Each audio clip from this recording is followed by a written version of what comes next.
सत्संगत जी, प्यार से कहना ध्यान निरंकार जी। सभी संतों ने यही प्रेरणा सत्संग के दौरान दी और युगों युगों से वही संदेश कि जीवन में इस प्रभु के अलावा अगर और कोई चीज़ को श्रेष्ठ रखोगे तो फिर ये जीवन गवाते चले जाओगे। एक असली जीवन जीना यानी कि इस परमात्मा के साथ हर पल जीना, इसको साक्षात आमने सामने अंग संग हर समय देखना, इस ब्रह्म ज्ञान द्वारा इस निराकार के ही कोई कार्य करते हुए साथ साथ दर्शन करते रहना, एक भक्ति हर चीज़ के साथ साथ करते रहना। कैसे जीवन में एक जो बात आती है कि हर कोई अपने आप को इतना इम्पोर्टेंट, इतना ज़रूरी, अपनी खुद की कीमत इतनी ज़्यादा लगा के संसार में रहता है कि और कोई एक श्रेष्ठ नहीं है, हम ही हैं। तो एक जीवन में वो बात कि कैसे अपने जीवन में एक उदाहरण, एक कहानी रूप कि बहुत साल पहले जहाँ एक राजा और उसका वज़ीर, और एक बारी बस वो वज़ीर के मन में बात आई कि हमारे राजा तो बहुत ही विनम्र हैं, ये तो देखते नहीं हैं कि कोई अमीर आया है, कोई गरीब आया है, कोई भी आता है उसकी ओर देख के मुस्कुरा के सर झुका के उसको बहुत ही तहजीब से मिलते हैं। तो जब ये बात वज़ीर के मन में आई तो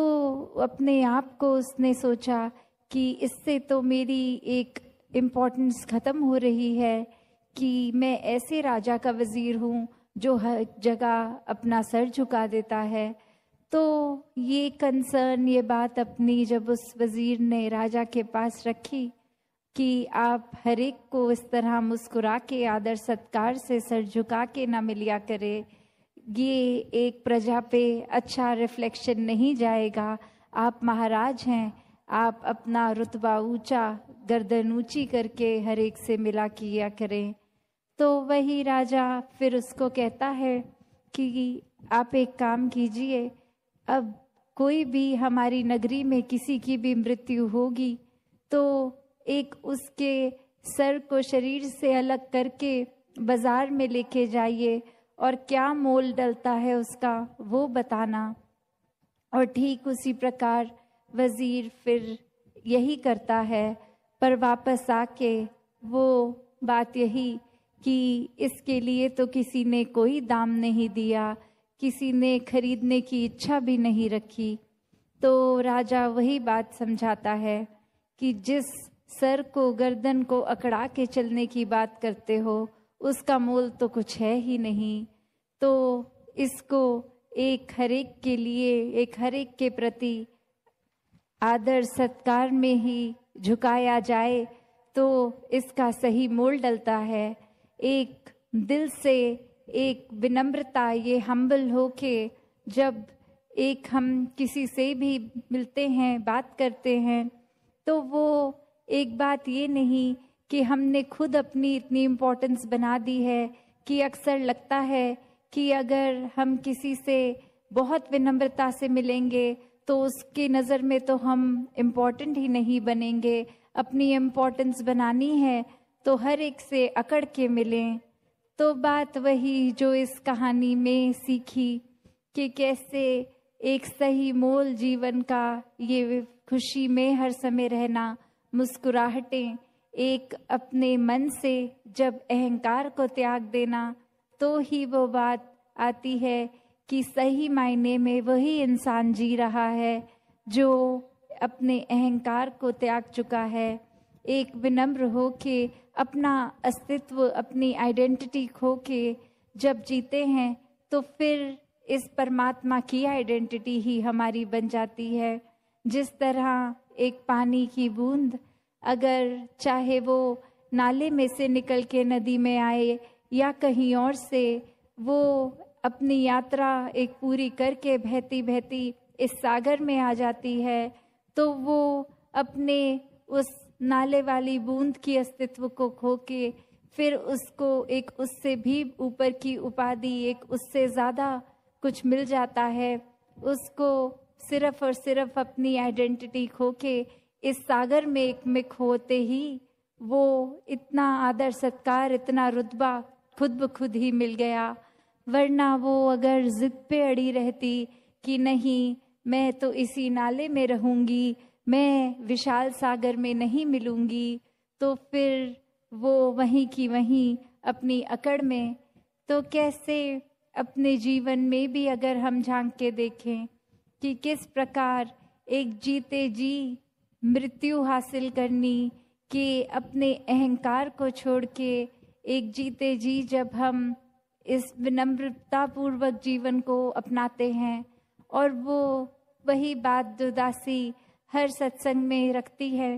कि इसको करना संभव कुछ समय के लिए तो तब होता है, कोई दिखावा कर सकते हैं, किसी के सामने अपना इम्प्रेशन अच्छा करने के लिए अच्छे व्यवहार, अच्छे बोल कर सकते हैं, पर एक हर समय अंदर से बाहर तक का जो ये यात्रा है हमारी, ये इनसाइड आउट, उसको कैसे हम हर समय अपने आप को अच्छा रखें। जब इस परमात्मा के साथ हम अपने मन का नाता जोड़ लेते हैं, इसको देखकर, इसको अपनाकर, जिस तरह मराठी में भी कहते हैं एकला जाना एकला माना एकवा, कि कैसे पहले अपने इस अस्तित्व को जो हमने इतना बड़ा बना लिया है और वाकई में तो उसका मोल कुछ है नहीं, उसको सच में अनमोल करना है तो किसी अनमोल चीज़ के संग से ही वो होगा, और कोई ऐसी चीज़ नहीं जो खरीद के महंगी से महंगी ले लें, कुछ और रूप में नहीं। ये जो भक्तों ने हर समय एक सच्ची दौलत कही है कि ये राम रतन धन, ये परमात्मा, ये सच्चा है, ये अनमोल है, इसकी तो तुलना है ही नहीं किसी और चीज़ के मुकाबले संसारिक। तो एक सबसे बड़ा जो उद्देश्य है इस परम पिता परमात्मा की प्राप्ति, आत्मा और परमात्मा का एकत्व बनाना, वो रह गया, पर बाकी काम कर लिए तो जीवन में कुछ हासिल नहीं हुआ। क्योंकि बात वही, दुनिया भर की दौलतें इकट्ठे एक तरफ करके रख दें और परमात्मा ये सच्ची दौलत, तो पलड़ा एक परमात्मा की तरफ वालों का ही भारी।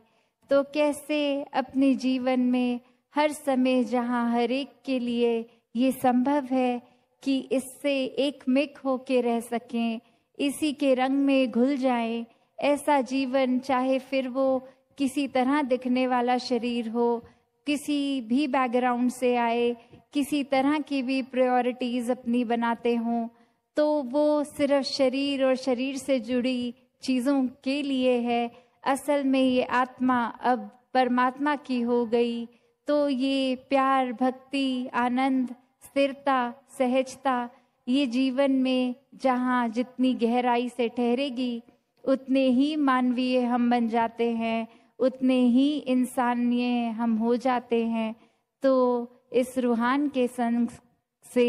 अपने जीवन में इंसानियत को भी सदैव के लिए जी लें। दातार हर एक पे कृपा करे। साथ संगत जी, धन निरंकार जी।